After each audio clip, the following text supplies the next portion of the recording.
Welcome to the MMP Spring 2019 Agriculture Industry Update webinar. My name is Victor Kruger and I am today's host.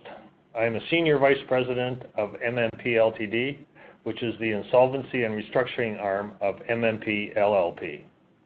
MMP is the 5th largest professional services firm in Canada with offices from coast to coast. MMP believes in having specialized client groups and has identified 13 business niches that have dedicated employees working in them. Agriculture is one of our largest and oldest niches, and we are the only professional services firm with a farm management services group, comprised of professional agrologists and consultants who come to us from extensive agriculture backgrounds. This group supports our other service lines in any ag-related engagements, and in particular, in every agriculture insolvency or restructuring, we bring in our farm management consulting specialists to provide us with expert advice in specific situations, and if necessary, to be hands-on in formal administrations. Similar to our fall 2018 webinar, this one is also not live. We decided to tape the webinar and send it out to you so that you can watch it on your own time rather than when we wanted to present it. In the past 6 months, we have seen many issues that affect the agricultural industry. Today we have John Lepke again as our presenter to explain these issues and what you need to look out for. John has a Bachelor of Science in Agriculture degree and has spent more than 17 years working with agriculture clients, including 10 years in the ag group of a chartered bank. John still keeps his hand in the industry by working on the family farm as needed. John, we look forward to hearing your presentation. All right, thanks so much.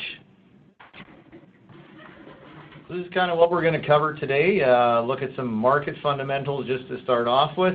We'll talk a little bit about the U.S. side, dollar and some trade issues that are going on. And then we'll kind of run through some of our major commodity groups and highlight what's happening in those areas at this time. So I figured we start off just talking high level just about some market fundamentals and how they kind of impact the agriculture industry. First off, supply demand is a big one. Most of what we're talking about today is commodities that farmers are producing, and so supply demand is really a fundamental of that. So lots of what we're going to be talking about today is what's affecting supply for the most part. That's what's impacting farmers at their level, I guess. And yeah, demand also is something that's constantly changing, and we'll touch on that as well. Interestingly, everyone's talking about global economy, and agriculture definitely fits into that sphere very well. I'm reminded of a story about Hawaii, actually, and looking at the pineapple industry in Hawaii and how it's changed over the years. Used to have, companies like Del Monte and Dole, really dominant, and lots of pineapples being grown in Hawaii. And intuitively, you just think, of course, an island way out in the middle of the ocean. From a food perspective, they're going to be growing a lot of their own stuff rather than importing it. The fundamentals changed over the years, and now Hawaii actually imports most of its pineapple from Southeast Asia. So the markets just figured out where they could produce the product cheaper at a lower cost and overcame that barrier of transportation. So something to be on a high level aware of, that just because we can produce it here in Canada, let's say, doesn't mean that we're always producing it at the lowest cost. And so we really have to be aware of other countries out there that we're competing with on a day-to-day basis. So the other piece obviously is production. That's a big factor. We'll talk a little bit about weather, and most recently there was, in air quotes here, the bomb cyclone that went off in the U.S. Midwest and really impacted production down there on several different fronts. and so we're seeing the impact of flooding. We're seeing the impact of stored grain in the U.S. all of a sudden being wiped out to a large degree in those areas, and the impact that's having there. We'll touch on trade as we go through lots of the different commodities. It's a really important. It usually upsets your normal supply and demand balances, and where products are produced, right? Most recently, we're seeing the U.S. getting into lots of different trade wars and trade issues, and becoming much more protectionist. So normal supply chains that have been built over the years are being impacted from that, and we'll go through some of the commodities, and we'll show you how those are really impacting those guys. And we can't really talk about market without talking about the U.S. It is kind of the gorilla in the room, and as we go through some of the slides, you'll see just some of the size differences between U.S. and Canada on production, let's say, and it's always interesting to see how they throw their weight around, and interesting just to know where Canada fits in the market space. A lot of times we don't have a big impact on the market just because of our size.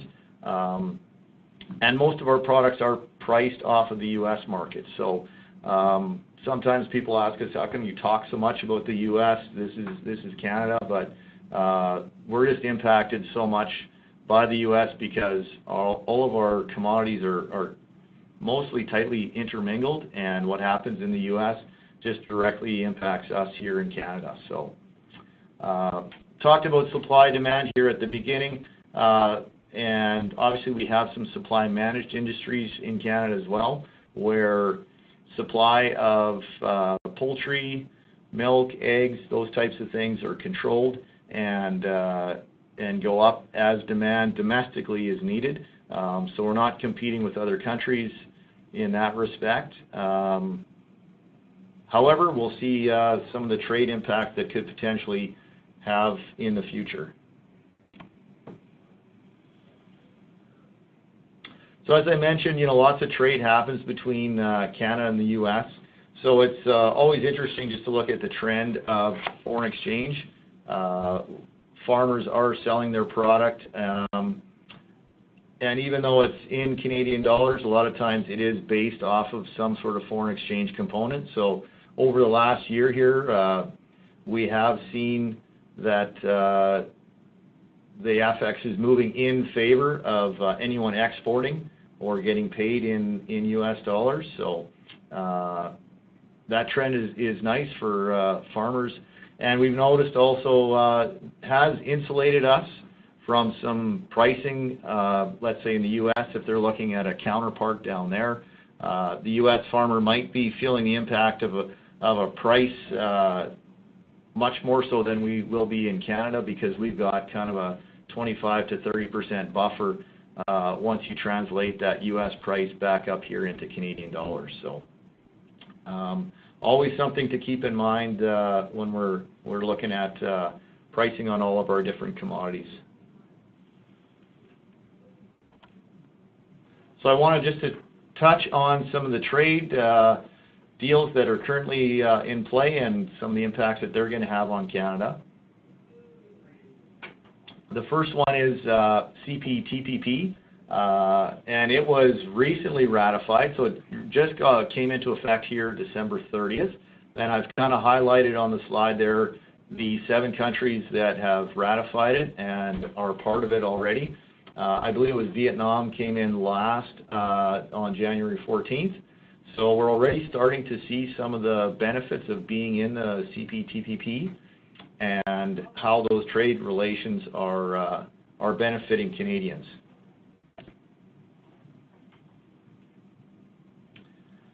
And of course, it's also important for agriculture. On the pork side, we're seeing 20% in Japan of pork or that tariff is being eliminated. Vietnam, similar, 27%. So this all makes our pork more attractive to these countries. And Japan and Vietnam, we're also seeing a big reduction in tariffs on our beef. And once we touch on the beef industry, I'll go into that a little bit more detail. The other piece is the Canadian dairy markets are opening up another 3.25% to this Asia-Pacific trading group. So it's always interesting to see, you know, the market is opening up and Canadians are allowing that product to come in. But are those countries actually going to develop and send product over here that to fill that 3.25%? Usually it takes time for that to happen, so we're just waiting to see what the impact is going to be.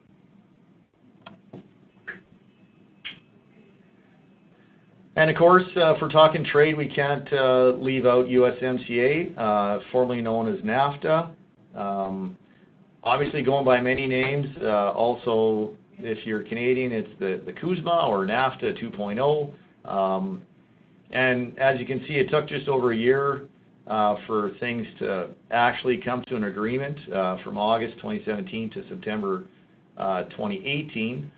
So a little bit longer time frame for something like this to actually come about, but we're also dealing with several countries and lots of different issues that have to get resolved. So notable to ag, of course, we're opening up the Canadian dairy market again. And we're eliminating that Class 6 and 7 milk. And we'll go into that a little bit more when we talk about the dairy side.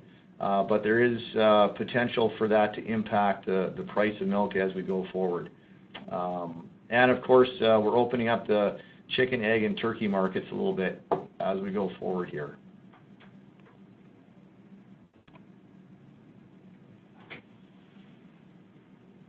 So with that in mind, you know, the deal has been negotiated, but it hasn't actually been ratified. So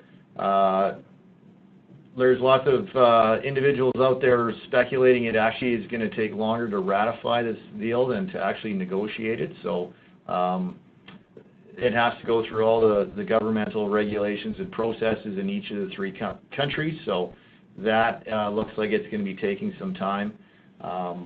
Aluminum steel tariffs on both Canadian and the U.S. side, everyone seems to be jockeying around the position that those need to be resolved before any side is going to sign this new agreement. So we're going back and forth on that. Again, Canadian election coming up this fall, and so we'll see what the impact is. If there is a change in government, how will that impact the government ratifying this deal? We're not sure. We'll have to wait and see what happens. You know, U.S., just on their own, there's lots of internal politics, and so any ratification of this deal would be seen as a win, I think, for Trump. So the other side is trying, obviously, to spin that and delay it as much as they can. There's been chat about, you know, they might do a deal, but there might be a side letters on top of it. And I was reading some information that Mexico, I think, is already fatigued on dealing with Trump, and that might just push them over the edge. So lots of things to unfold, and we'll see how long it actually takes for this to come into play. And to note, once it has been ratified by all three countries, I believe it's still another couple of months before some of the changes would actually come into play. So it could get dragged out for quite a while here.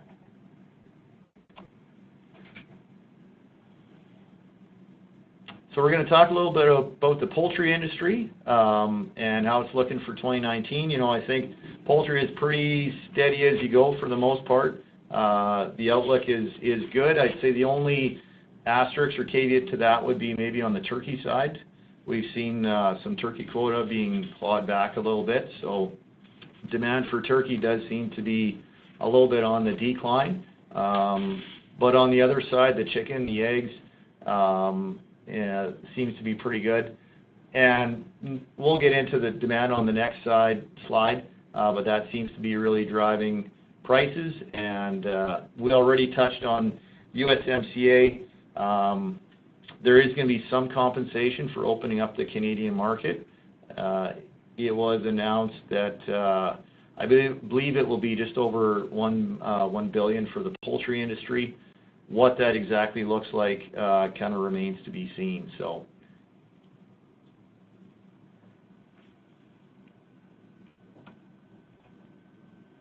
So in this slide, we're just showing kind of per capita between all of the protein choices that Canadians have, what they're choosing, right? And so we're seeing chicken definitely on the increase, and eggs also increasing, and that's offset obviously by beef and pork trending down. So good signals though for the poultry industry that people continue to look to choose that as one of their main sources of protein.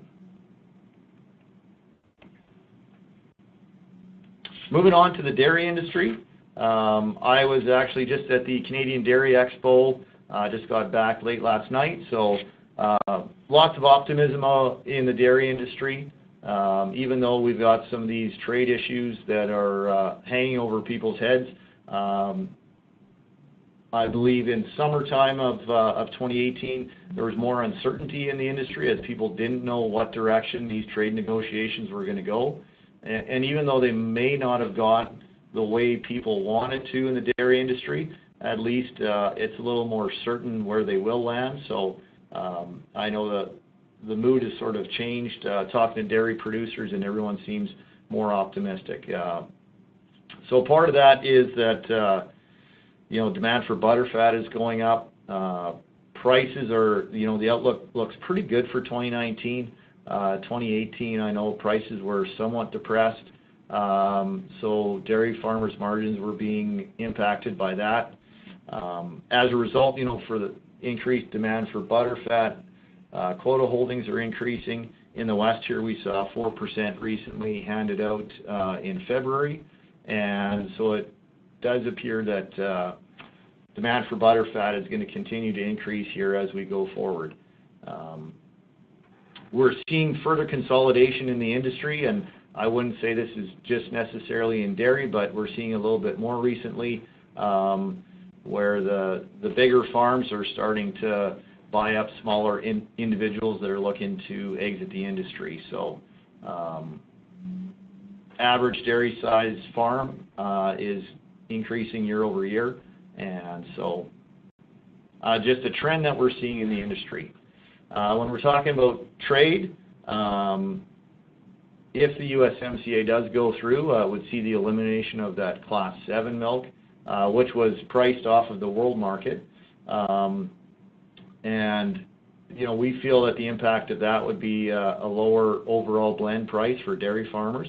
And so not sure exactly how that agreement would look in the final end. There's been talk of tariffs that would be in play. Who collects them? Whether it's the Canadians, U.S., I think it's fairly certain to say the Canadians would have to collect those, but what they do with those tariffs remains uncertain at this point. Currently, there's some focus groups, both on the dairy and the poultry side, made up of farmers, to explore what those impacts would be from USMCA and potential ways that they can improve their industry to overcome that. Moving on to the crop side, I'll talk a little bit here on outlook for pricing long term.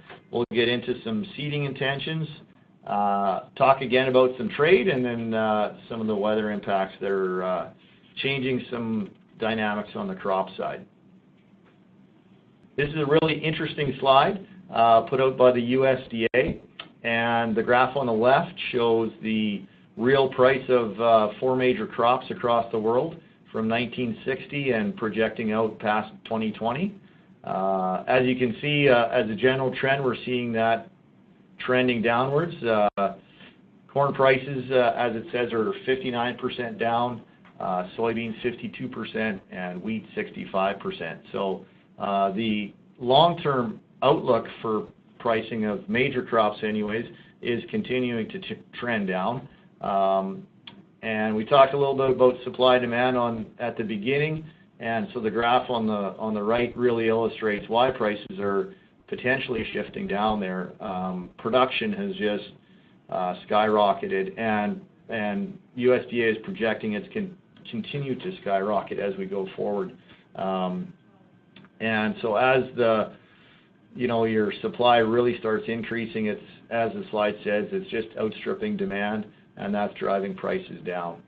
Some of the reasons why production is going up, there's just better equipment out there, more precision agriculture, if I can use that term. I'd say genetics in crops is really probably one of the major reasons why we're seeing production just jump as big as it has been. And I think management has also gotten better over the years and will continue as the next generation of farmers come in. They're always innovative and managing more and more pieces of their business. So very interesting slide, I thought, from USDA, so I'd throw it in there. Okay, so if we're kind of looking at some of the major crops here for Canada, canola, obviously in the news recently that we're having a bit of a trade war with China in regards to canola. And again, all related back to politics and not necessarily any sort of supply-demand issues. And so China, buys roughly 40% of Canadian canola and canola products. So all of the canola products produced in Canada, 40% of them go to China. So this is kind of big news and has really impacted farmers' planting intentions. Anecdotally, we're hearing guys saying maybe 5 to 10% of the canola acres across Canada are going to be switched over to something else because the outlook for canola in the short term anyways is not very good on the price side, and uncertainty in regards to how long China's and Canada are going to take to actually resolve the issue. China is calling it, I guess that they have found some unsuitable product in the canola, and that's what they're using as an excuse to sort of throw up the ban on Canadian canola. But I think the Canadian delegates are working hard to work with the Chinese to overcome this. On the soybean side, again, we're talking about China. If they're not mad at Canada, it seems like they're mad at the U.S. So ongoing trade war with the U.S. and soybeans are directly targeted. So they've started to buy a little bit recently, but definitely soybeans have been impacted. And as we go further on in the slide, we'll talk about supply and where we think supply is going to be, and that's also really impacting the soybean prices here. Corn, on the other hand, has some optimistic outlook for pricing, and as we're seeing Canadians move maybe a little bit further away from the canola and the soybean, I think we're going to see more of those acres shifting over into your wheat, which has a bit more of a stable outlook. So if you look back on 2018, second largest soybean crop, 7.3 million tons. And even with some drought conditions across the country, we still had a very strong soybean crop. And moving on to canola, again, really good canola crop, 20.3 million tons. We had an increase in the harvested area, but we did again have some drought that impacted production on that side. And wheat, again, 31.8 million tons, again a fantastic wheat crop. The increase was largely due to increase in acres. So we're seeing, even last year we saw some acres shifting over to wheat. So when we look at what farmers are intending on planting going forward, I threw this in just to compare U.S. and Canada and give you a little bit of a feel for when I say that, the U.S. is a bit of a gorilla when it comes to crop commodities. Hopefully this illustrates it. 2019, the USDA was indicating that farmers in that country were going to plant 92 million acres of corn.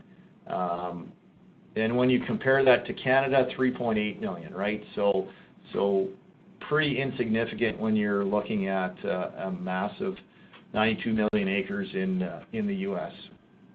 And again, soybeans, when we're comparing U.S. to Canada, 85 million to 6 million. That's a huge difference. The only place we get kind of close is when we're talking about wheat, 47 million versus 25. And so since this report came out, a few things have happened, and I think a more realistic outlook would be that corn might be at about 90 and soybeans 88. I think we're seeing lots of reasons why farmers are going to be planting more soybeans, even though the U.S. has a record carryover of soybeans. So end of the year, the U.S. had roughly 900 million tons of soybeans. Typically, they have about 438 million tons. So they have a massive surplus, and that's due to the trade war going on with China and the U.S. not being able to sell their soybeans. So market signals are telling farmers, don't plant any more soybeans. We've got enough. However, given some of the crop conditions and agronomic things that are going on down in the U.S., I think we're going to see another pretty big soybean crop coming. So again, that cyclone that went through the Midwest U.S. Has delayed planting, and typically down in the U.S., when planting gets delayed, they'll switch acres from corn over to soybeans. And you might be asking, why aren't they diversifying into something else? Typically, that's the rotation for a lot of acres in the U.S. is corn, soybeans, and wheat, and that's what their production facilities are set up for. That's what their infrastructure is set up for. So to make a switch to a different crop would cost capital input, and in a time when the U.S. guys are having a bit of a hard time with cash, not a great time when they're going to be looking to invest in infrastructure for a brand new crop. So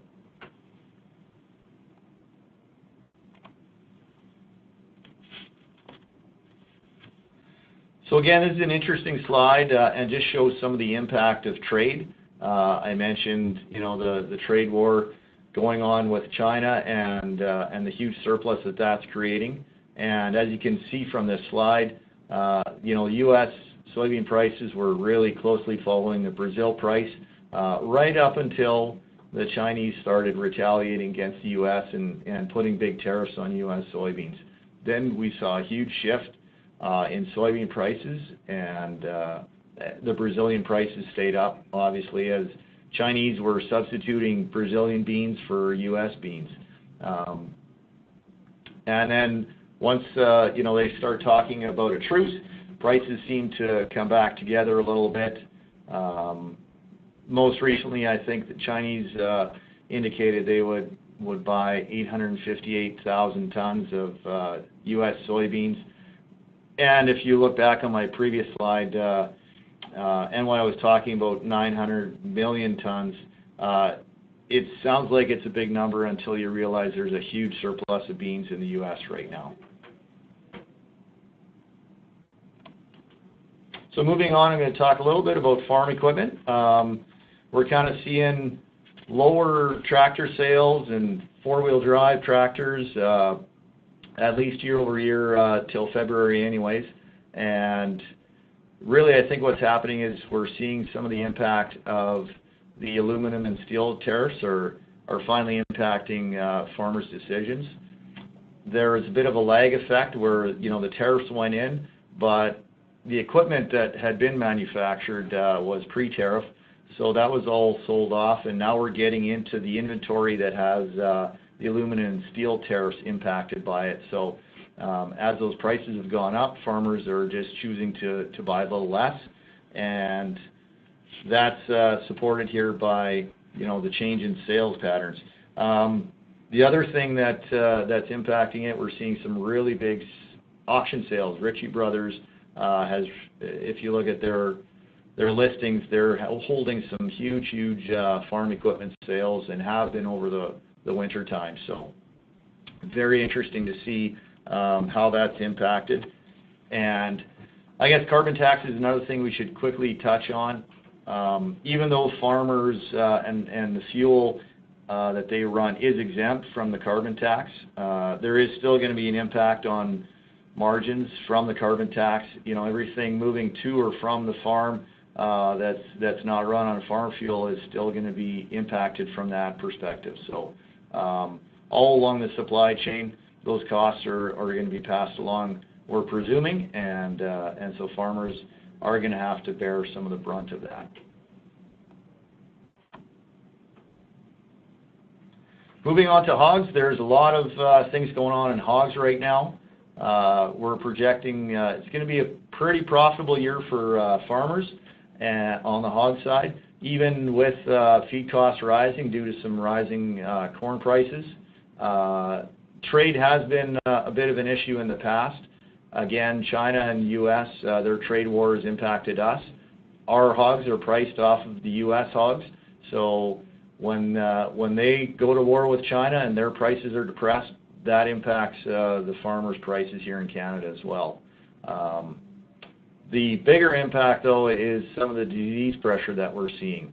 PED seems to be recently announced in Alberta. There was a brand new 4 cases in the province there, so that's definitely something that is new, and so the province has been working to inform all the hog farmers out there of what to do if they get PED, and more importantly, how to keep it off of their farms. So we had seen the disease kind of move from eastern Canada into Manitoba, and now it seems to be in Alberta as well. So I guess the really big news, though, is African swine fever. That's something that's hugely impacting the hog market right now, and that's why we're seeing the profitable year coming up, because hog prices are jumping through the roof. So just a bit of background on African swine fever. It's fatal to hogs of all ages. Comparing it to PED really just affects younger hogs that can't handle the disease, and those are the ones that tend to be impacted the most. With African swine fever, it's all age categories that get impacted, and it's fatal to everybody. So it's spread it's spread through animals, but it's more quickly spread through humans, and we saw that in Belgium and Taiwan. This disease was really concentrated in China, and really still is for the most part, and we saw it spread out into Belgium, not even in their commercial hog side, but in their wild boar population, and Taiwan, being so close to China, got affected.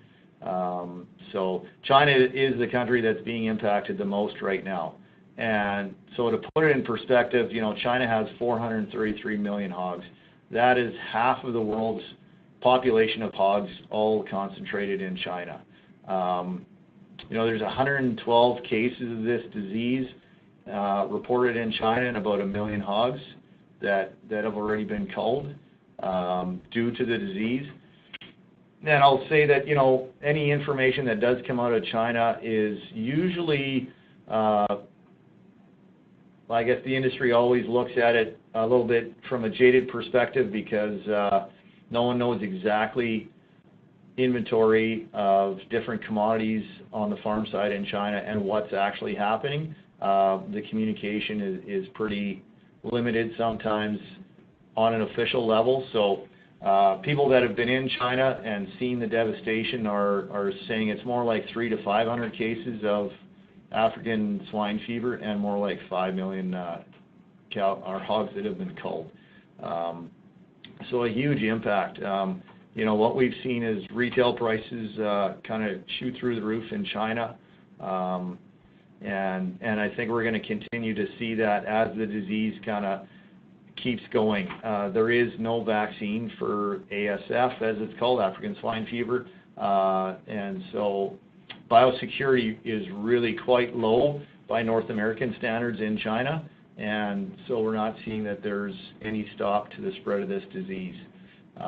Interestingly enough, a couple of weeks ago, there was 1 million pounds of illegal pork that was caught trying to enter the U.S. So at a time when everyone's really trying to protect the biosecurity of their own countries, that was just kind of amazing news that would actually someone was trying to do that. So I guess what the impact to Canada would be if we ever did get African swine fever, number one, it shuts the border down. If you get a confirmed case in in BC, it doesn't matter if you're in Ontario, the whole country gets shut down. So and so what that means is we can't export any of our pigs, and the industry is built on export. So the impact would be pretty huge. So what we're potentially would see is packers would just stop buying pigs. They don't have a market for it because they can't sell it, so they would just stop buying. And there is only maybe 4 to 5 days of freezer space for hogs in Canada, so they could pack hogs for 4 to 5 days and then the freezer's full. So what that means is all those pigs stay on farm, and then farmers have to figure out what they do with them, whether they keep feeding them or alternate strategies. And so there's some focus groups right now trying to figure out what to do. It has been said that it's not if Canada and the U.S. are going to get it, it's almost when. It seems to be spread most likely through humans, as I've mentioned. Once it's in pork, if the pork isn't cooked thoroughly, then and another pig eats that, say, ham sandwich, then that's how it can spread. So biosecurity is a huge topic in hogs right now. So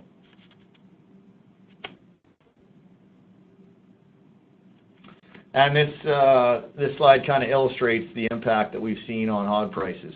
As we go along, it's looking pretty normal, and then China. So what changed? Why did prices jump up so much? Well, China started buying some hogs from the U.S.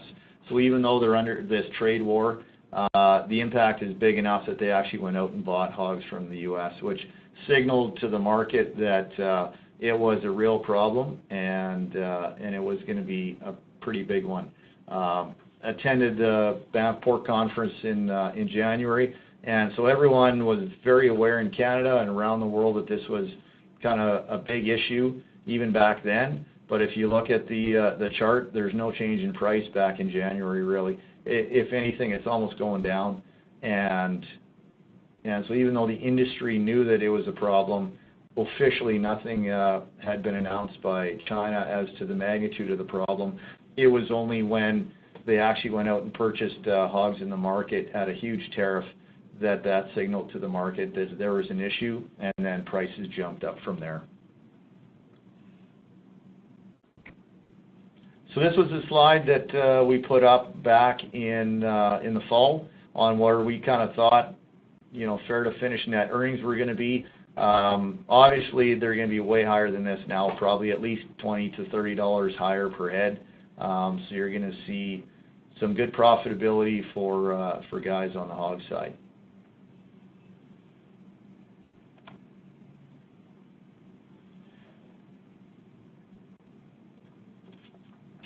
Moving on to the cow-calf side of things, the U.S. herd is kind of rebuilding and growing.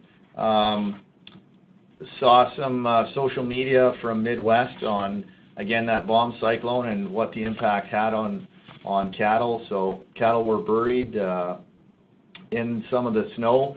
So there was some unfortunate pictures from that, and I guess the more major impact is actually feeding all the cows in the Midwest. There's been some big drives to get hay out there, as there's a real feed shortage due to that. So here in Canada, though, we're seeing some more stability. Our herd growth is kind of plateaued, and we'll get to that in the next slide. And so we're forecasting that profit margins should be fairly modest, but we'll have to see what the impact of some of the flooding and stuff in the U.S. is. Once we get some more numbers on the impact of the animals, I'm sure the market will react to that. So if you look at the cattle inventory here in Canada, as you can see, the beef cows, the herd is kind of plateaued, as we mentioned, and the replacements are also kind of just steady. And then total cattle inventory, as you can see, that that red line, we're trending downward. The total cattle inventory would include the beef and dairy cows, so that's why there's some of that difference there. But yeah, for the most part, that's what we're seeing is a fairly static trend from that perspective. If we move over to the U.S., definitely we're seeing a bit of a difference. The gray is Canada, the blue is U.S., and so their herd is definitely growing. They're in growth mode, so they are continuing to expand. And you can see back in 2007, they're not even quite there yet, but that is long-term prediction of where we're going to see the U.S. cattle side go.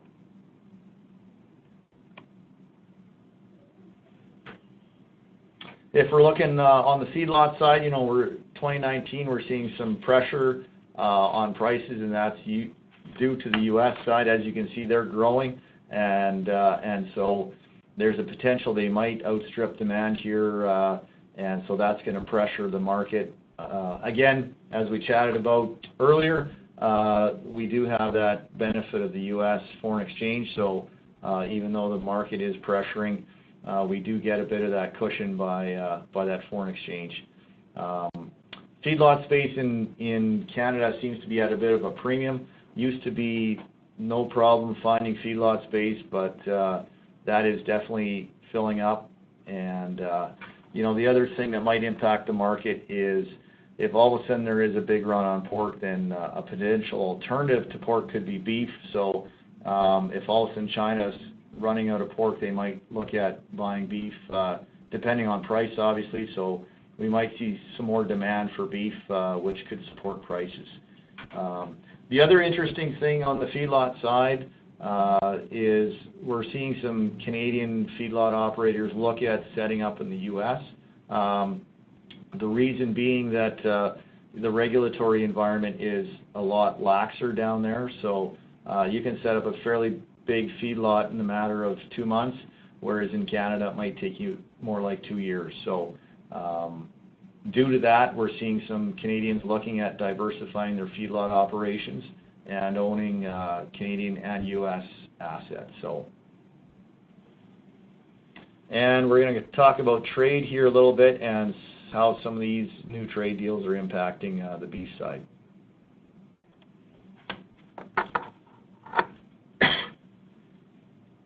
So first off, I mentioned that CPTPP came into effect on December 31st.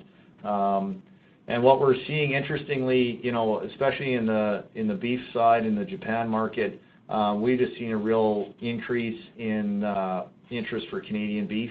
We're out competing the U.S. from that standpoint because they chose not to go into the CPTPP. So some really interesting impacts from there. Normally, these trade deals come in and it takes a bit of time for markets to adjust and supply chains to adjust. And in this case, it's a pretty immediate impact, 7% up already. And then as the tariffs come off in future years, the expectation is that we're going to continue to sell more and more beef into that Japan market. So the other one that we didn't really touch on at the beginning was CETA, which was with the European Union.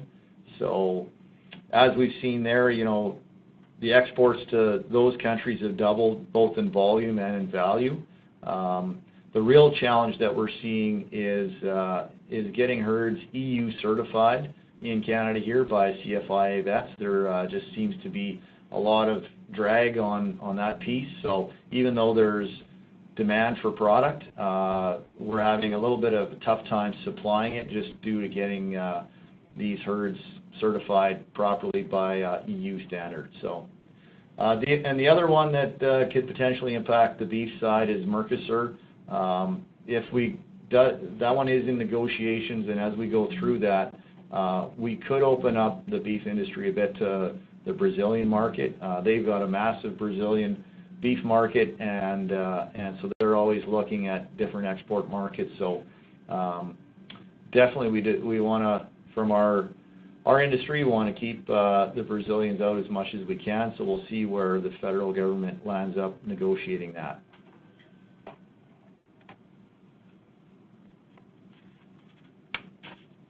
So moving on to the winery industry. In the fall, I kind of indicated that there was, ongoing consolidation activity, and I think in the last 6 months we've kind of seen that slow down now. There's a little bit here and there, but sporadically, but for the most part it's slowed. What we are seeing though is really strong demand for quality vineyards properties. So basically, the players out there are looking to control some of those more productive assets, and they want to control them over the long term. Provides their businesses with more stability and allows them to do some longer term planning. The ice wine harvest was also a bit delayed this year, so we'll see what the impact is from a quality standpoint on that. Looking at the cannabis or the marijuana industry, in general, I think we're still working on figuring out the model. We're seeing some things that are going well, some things that still need to be tweaked, but there's a lot of things that still need to get figured out before we'd say it's working well. We're heading towards commoditization of cannabis, but I wouldn't say we've actually got there yet. But that is the trend, and I think long term that's what we're going to see is it'll have all the indicators of a normal commodity market. For now, there's a little bit more of a niche products out there, but I think we're moving in that direction. So one thing we have seen is maybe some supply issues. Definitely, from what we're seeing, there's enough supply in Canada to meet demand. It's just a matter of logistics, transportation, and figuring out some of the retail models to actually get it in the hands of consumers. So the supply isn't necessarily the issue. It's just getting it to all the right places where it needs to be. So, and there's continued joint ventures with food and beverage. I think the update there is, the industry has let the government know what they'd like to see. And so the government is currently taking it under advisement and reviewing it. And so there's no real update there other than that we've moved past the consultative stage. And so the government's currently looking at what they can do and how they can work with food and beverage and cannabis together. And so obviously moving on into food and beverage, it is the second largest manufacturing sector in Canada. So the government has really, in the last little while, taken a little bit more attention on food and beverage, realizing that some of the other manufacturing sectors are at risk, maybe to some trade as we go forward here. And so they're really looking to support those food and beverage industries. The foreign exchange is also working in favor of the Canadian industry. So as we've mentioned a few times, if you're exporting over into the U.S., that's always a nice boost if you can see that extra 25 or 30%, makes you more competitive versus potentially some of your U.S. counterparts.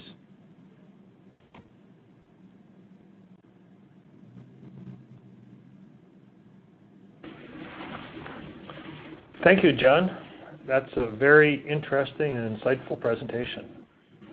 We want to thank everyone for their participation in this webinar, and we would encourage you to contact John or any of our other farm management consulting practitioners directly with any specific agricultural questions, or contact me regarding any insolvency issues. John and my contact information is found here in the presentation material. The appendix to today's presentation also includes further information about MMP and our Farm Management Consulting Group, and I encourage you to read this at your leisure. Please feel free to forward this presentation to any of your colleagues who you believe would benefit from hearing it. Now, we also look forward to your participation in our Fall 2019 webinar. Thanks very much, and this is the end of the webinar.